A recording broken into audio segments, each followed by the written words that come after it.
क्या आप जानते हैं कि जब मनुष्य अपनी बुद्धि, चतुरता और लोक लाज का त्याग करके साक्षात परमात्मा के सामने एक अबोध बालक की भांति निष्कपट हो जाता है, तब विधाता की करुणा उस पर किस प्रकार बरसती है। हमारे शास्त्रों में वर्णन आता है कि ठाकुर जी को चतुर चालाक लोग नहीं, बल्कि वे सीधे साधे भक्त प्रिय हैं, जिनके हृदय में छल कपट का कोई प्रपंच नहीं होता।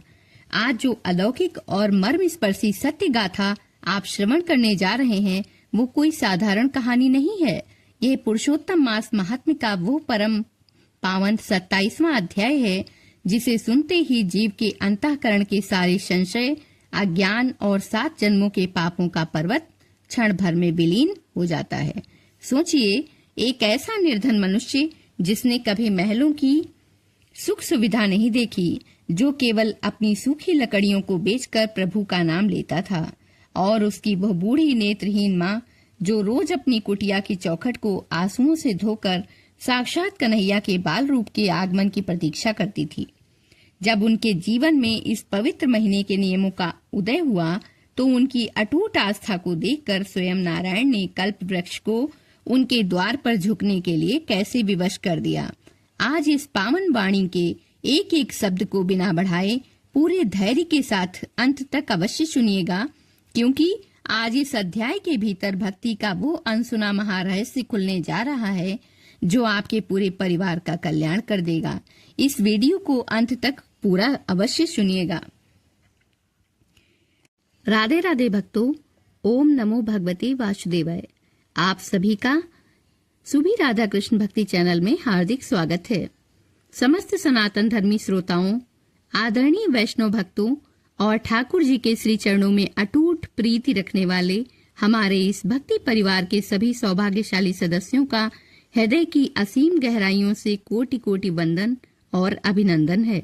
इस घनघोर कलयुग के आपाधापी भरे वातावरण में, जहां हर मनुष्य चिंताओं, प्रपंचों और मानसिक तनावों से घिरा हुआ है, आपका अपने अत्यंत व्यस्त और कीमती समय में से कुछ क्षण निकालकर इस अमर कथा की शरण में आना, ये अकाट्य प्रमाण है कि साक्षात राधा माधव की असीम अनुकंपा का उदय आपके ऊपर हो चुका है। आज हम पंचांग और शास्त्रों की शुद्ध मर्यादा का निर्वहन करते हुए पुरुषोत्तम मास महात्म्य के परम पावन 27वें अध्याय की अलौकिक गंगा में डुबकी लगाने जा रहे हैं। हमारा यह निस्वार्थ प्रयास आपकी आत्मा को अपूर्व शांति देने और लौकिक जीवन को समृद्धि से और पारलौकिक जीवन को मोक्ष से संवारने के लिए आइए अपने चंचल मन को शांत करें, संसार की समस्त चिंताओं को क्षण भर के लिए विस्मृत करें, प्रभु के चरणों में अपना ध्यान लगाएं और इस अलौकिक यात्रा पर चलने से पूर्व मंगलाचरण और नारायण जी की स्तुति की ओर अग्रसर हों। नारायणं नमस्कृत्य नरं चैव नरोत्तमं देवीं सरस्वतीं व्यासं ततो जयमुदीरयेत्।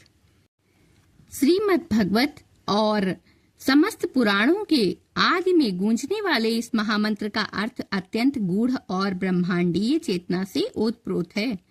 इस मंत्र के माध्यम से हम सर्वप्रथम संपूर्ण चराचर ब्रह्मांड के आदि पुरुष, जगत के पालनहार, घट घट के वासी साक्षात भगवान नारायण जी के श्री चरणों में साष्टांग दंडवत प्रणाम निवेदित करते हैं।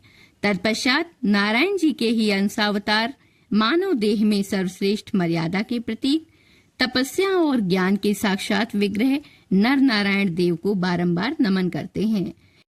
इसके उपरांत हम अज्ञान के घोर अंधकार का समूल नाश करने वाली, बुद्धि को सात्विक मार्ग पर प्रेरित करने वाली, वीणा वादिनी वाणी की अधिष्ठात्री परम पवित्र माँ भगवती सरस्वती जी के चरणों में श्रद्धा सुमन अर्पित करते हैं और अंत में जिन्होंने अपनी अलौकिक दिव्य दृष्टि से वेदों का वर्गीकरण किया और इन परम पावन पुराणों रूपी कल्प वृक्ष को मानव जाति को सौंपा, उन साक्षात ईश्वर स्वरूप महर्षि वेद व्यास जी महाराज के चरणों में अपना शीश झुकाते हैं। इन समस्त दैवीय सत्ताओं की वंदना और आशीष प्राप्त करने के पश्चात ही हम उस सनातन विजय, उस दिव्य इतिहास और मोक्षदायिनी कथा का गान आरंभ करते हैं, जो संसारी जीव को इस दुस्तर भवसागर से अनायास ही पार लगा देती है। कृष्णाद ऋतुए गतिः अन्यान में अस्ति कृष्णम नमस्यामि सदा आत्मसंस्थम। त्वमेव माता च पिता त्वमेव, त्वमेव बंधुश्च सखा त्वमेव, त्वमेव विद्या द्रविणम त्वमेव, त्वमेव सर्वम मम देव देवम। हे दुखों को हरने वाले साक्षात श्री कृष्ण भगवान, आपके श्री चरणों के अतिरिक्त इस असार संसार में मेरी कोई दूसरी गति या सहारा नहीं है। मैं अपने अंतःकरण की गहराइयों में विराजमान आपके इस परम शांत करुणामयी और सुंदर स्वरूप को बारंबार प्रणाम करती हूँ। हे माधव, आप ही मेरी जननी यानी माता हैं, आप ही मेरे पिता हैं, आप ही मेरे सच्चे भाई सखा और बंधु हैं। मेरा जो कुछ भी है, यह देह, ये प्राण और यह वाणी, वो सब आपके ही चरणों में समर्पित है। श्री सूत जी महाराज की दिव्य और गंभीर वाणी नैमिषारण्य के अत्यंत शांत वातावरण में गूंज रही थी। शौनक आदि ऋषियों ने जब पिछले 26वें अध्याय में राजा चित्रबाहु और नन्ही सी गिलहरी की अद्भुत कथा सुनी तो उनका हृदय भगवान पुरुषोत्तम के चरणों में और अधिक लीन हो गया। ऋषि शौनक ने अपने दोनों हाथ जोड़े, उनकी आंखों में जिज्ञासा के आंसू थे। उन्होंने व्यासपीठ की मर्यादा के अनुसार श्री सूत जी से विनीत स्वर में कहा, हे महाभाग, आपकी अमृतमयी वाणी को सुनते सुनते हमारा अंतःकरण रस से सराबोर हो गया है। उस नन्ही गिलहरी की निष्काम सेवा ने तो स्वयं भगवान विष्णु को भी भाव विभोर कर दिया था। कृपा करके हमें यह बताइए कि इस पावन पुरुषोत्तम मास के 27वें अध्याय का क्या विधान है। इतिहास में किस सीधे साधे भक्त ने इस अध्याय के प्रभाव से अपने जीवन को धन्य किया। हे कृपा निधान, मानव जाति के कल्याण के लिए इस अलौकिक वृत्तांत को पूरे विस्तार से सुनाइए। श्री सूत जी महाराज मंद मंद मुस्कुराए, उनका मुखमंडल करुणा से भर गया। उन्होंने गंभीर वाणी में कहा, हे ऋषियों, तुमने संपूर्ण संसार के कल्याण के लिए अत्यंत सुंदर प्रश्न किया है। सुनो, द्वापर युग में जब धर्मराज युधिष्ठिर ने भगवान श्री कृष्ण जी से यही प्रश्न पूछा था, तब साक्षात गोलोक बिहारी जी ने उन्हें जो इतिहास सुनाया था, मैं वही वृत्तांत तुम्हें सुनाता हूँ। महर्षि वाल्मीकि जी ने राजा दर्धन्वा को जो दिव्य ज्ञान दिया, तुम सब उसे अत्यंत एकाग्रचित्त होकर सुनो। श्री सूत जी कहते हैं, महर्षि वाल्मीकि जी ने राजा दर्धन्वा को संबोधित करते हुए कहा, हे राजन, इस 27वें अध्याय की महिमा अत्यंत निराली है। पुरुषोत्तम मास में मनुष्य को अपने आचरण के साथ साथ अपने चित्त को पूरी तरह से निर्मल रखना चाहिए। जो मनुष्य बिना किसी स्वार्थ के केवल प्रभु प्रेम के लिए इस पावन महीने के व्रतों को करता है, नारायण स्वयं उसके जीवन के सारे कष्टों का हरण कर लेते हैं। चलो तुम्हें इस विषय में एक अत्यंत प्राचीन और सुंदर इतिहास सुनाता हूँ। महर्षि बोले, प्राचीन समय में मगध देश के एक घने जंगल के समीप धनपाल नाम का एक अत्यंत निर्धन लकड़हारा रहता था। वो प्रतिदिन सुबह सूर्योदय से पूर्व उठता, भगवान का स्मरण करता और घने जंगल की ओर चला जाता था। वो दिन भर कठोर परिश्रम करके सूखी लकड़ियां एकत्र करता और उन्हें पास के नगर के बाजार में बेचकर जो 2-4 पैसे मिलते, उसी से अपने और अपनी वृद्ध माता के लिए भोजन की व्यवस्था करता था। धनपाल भले ही निर्धन था, लेकिन उसका मुखमंडल सदा एक दिव्य संतोष से चमकता रहता था। कुल्हाड़ी चलाते समय भी उसके होंठ पर केवल हे गोविंद, हे गोपाल का ही नाम गूंजता रहता था। वो कभी भाग्य को नहीं कोसता था। एक बार जब परम पवित्र पुरुषोत्तम मास का आगमन हुआ, तो धनपाल को नगर के कथावाचक ब्राह्मण ने इस महीने के महाव्रत के बारे में पता चला। उसके मन में भी तीव्र इच्छा जागी कि वो भी प्रभु का व्रत करे, लेकिन उसकी निर्धनता इतनी बड़ी थी कि वो व्रत के लिए फल फूल या कुछ खरीदने में भी असमर्थ था। उसने रोते हुए अपने घर में मिट्टी की मूर्त के सामने कहा, हे माधव, हे दीनदयाल, मेरे पास तो आपको चढ़ाने के लिए ना तो धन है और न ही सुंदर सामग्री। मैं तो केवल जल पीकर इस पावन महीने में एक समय के भोजन करूंगा और दिन रात आपके नाम का ही जप करूंगा। कृपा करके मेरी इस तुच्छ सेवा को स्वीकार करें। धनपाल ने पूरे महीने केवल एक समय रूखा सूखा अन्न खाकर पुरुषोत्तम मास का व्रत रखा। वो दिन भर लकड़ी काटता और मन ही मन भगवान के ध्यान में मगन रहता। प्रभु उसकी इस निश्चल भक्ति को देखकर भीतर ही भीतर अत्यंत प्रसन्न हो गए, क्योंकि उन्हें बाहरी दिखावा नहीं बल्कि अंतःकरण की शुद्धता प्रिय है।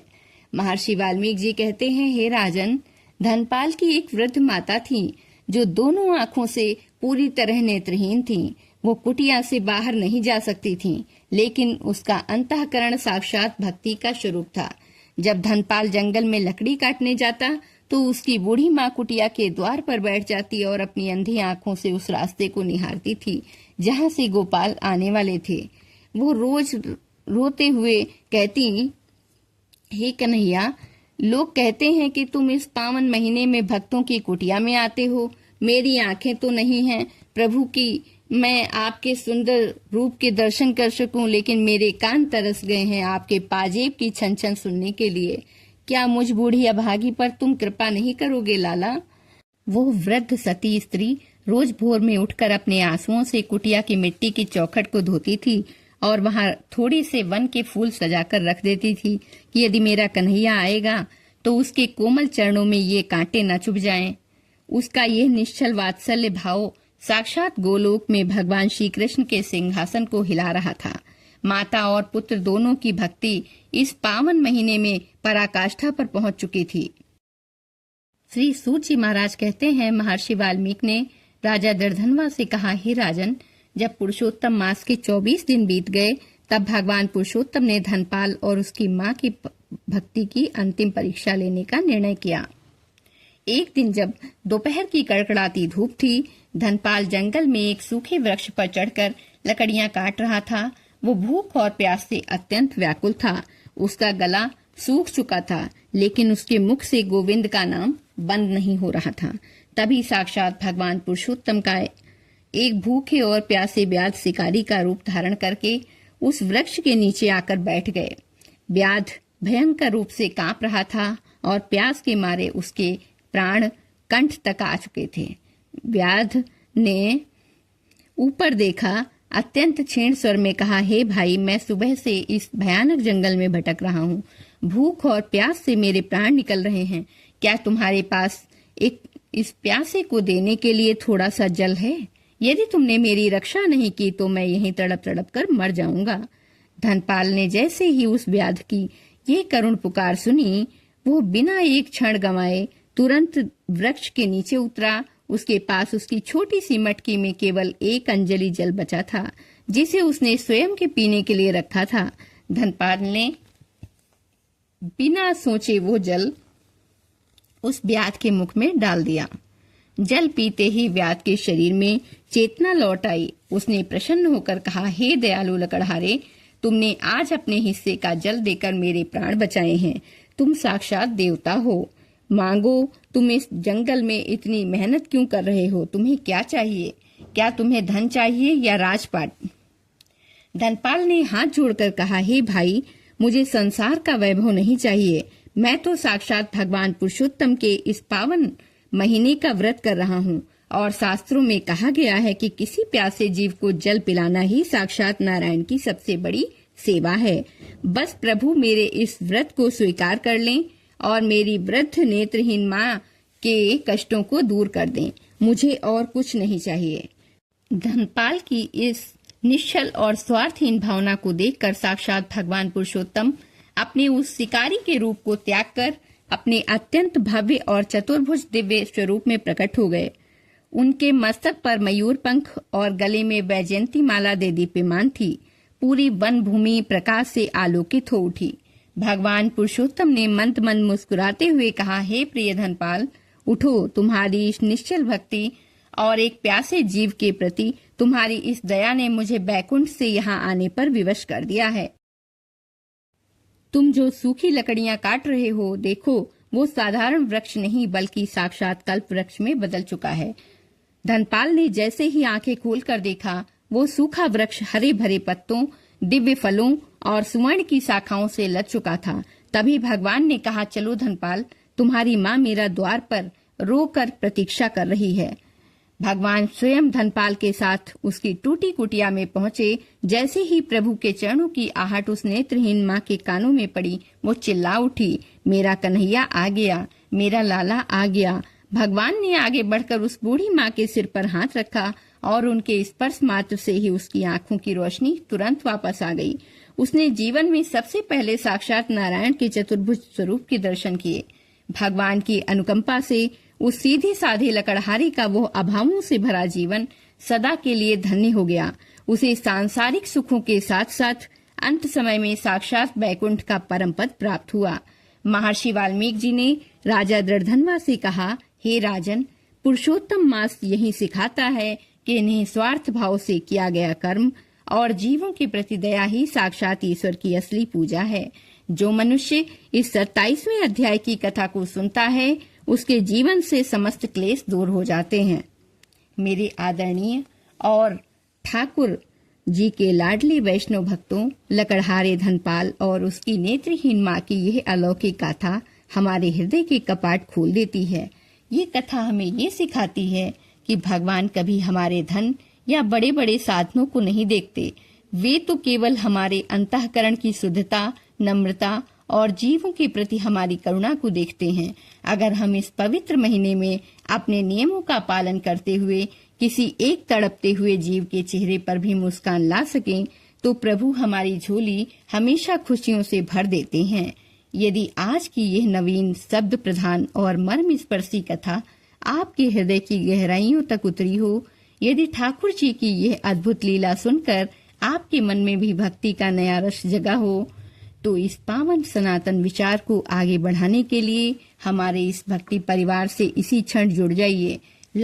लाल रंग के सब्सक्राइब बटन को दबाकर इस परिवार की सदस्यता अवश्य ग्रहण कीजिए, ताकि भविष्य में भी हम और आप मिलकर इस पावन यात्रा को ऐसे ही आगे बढ़ाते चलें। इस कथा के अमूल पुण्य को केवल स्वयं तक सीमित मत रखिएगा, इसे अपने मित्रों, परिवारजनों और स्नेहियों के साथ अवश्य शेयर कीजिएगा, क्योंकि इस पुरुषोत्तम मास में इस पवित्र कथा के सुंदर भाव दूसरों तक पहुंचाना भी अत्यंत कल्याणकारी माना गया है। और कमेंट बॉक्स को खाली मत छोड़िएगा, वहां अपनी आत्मा के संपूर्ण भाव को उड़ेलते हुए पूरे आदर से लिखिए, जय श्री कृष्णा, राधे राधे, हर हर महादेव। प्रभु की असीम अनुकंपा आप सभी भक्तों पर सदा बनी रहे। कल हम फिर मिलेंगे इसी चैनल पर अगले अध्याय की एक और अत्यंत गोपनीय, गंभीर और मोक्षदायिनी कथा के साथ, जो आपके जीवन को सकारात्मकता से भर देगी। तब तक के लिए राधा माधव के चरणों में लीन रहिए, मुस्कुराते रहिए और अपने दिन की अत्यंत सुंदर शुरुआत कीजिए। जय श्री कृष्णा, राधे राधे, हर हर महादेव। ओम नमो भगवते वासुदेवाय।